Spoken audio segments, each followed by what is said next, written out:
Hello, everyone. Today, I would like to discuss in an easy-to-understand way the differences in the creation of the world and humanity, as depicted in the world's five great mythologies: Indian mythology, Greek mythology, Norse mythology, Egyptian mythology, and Japanese mythology. Let's explore together how each mythology portrays the birth of the world and humanity. First, let's start with Indian mythology. In Indian mythology, there is Brahman as the fundamental existence of the universe. Brahman is an absolute being without form or name, encompassing everything. From this Brahman, Brahma, the god of creation, was born. Brahma has 4 faces and 4 arms, allowing him to look in all directions.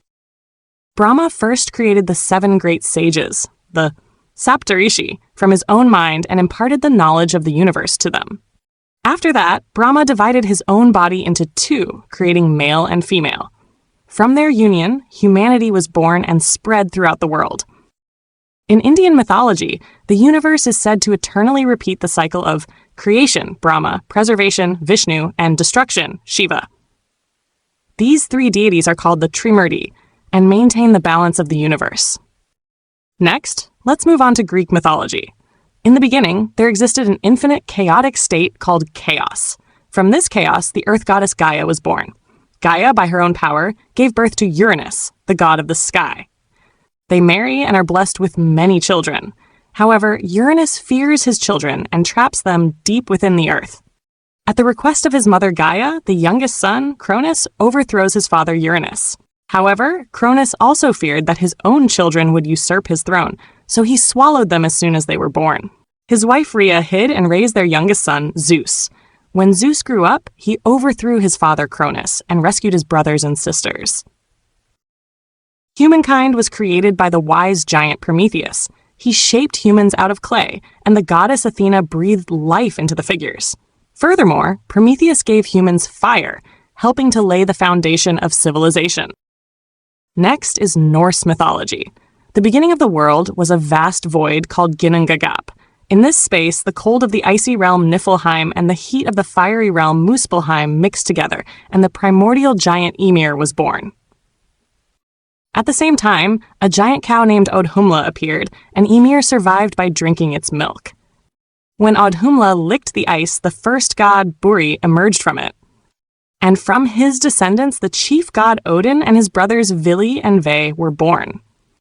Odin and his brothers defeated Ymir and created the world from his body. They made the seas and rivers from his blood, the land from his flesh, the mountains from his bones, the trees from his hair, the sky from his skull, and the clouds from his brain. Afterward, they found 2 trees on the shore and created the first humans, a man named Ask and a woman named Embla, giving them life. Next is Egyptian mythology. In the beginning, there was the chaotic sea called Nun. From within it, the self-created god Atum, or Ra, was born. Atum created the god of air, Shu, and the goddess of moisture, Tefnut, by his own power. The 2 married and gave birth to Geb, the god of the earth, and Nut, the goddess of the sky. From Geb and Nut were born major gods such as Osiris, Isis, Set, and Nephthys. Humanity is said to have been born from the tears shed by Atum.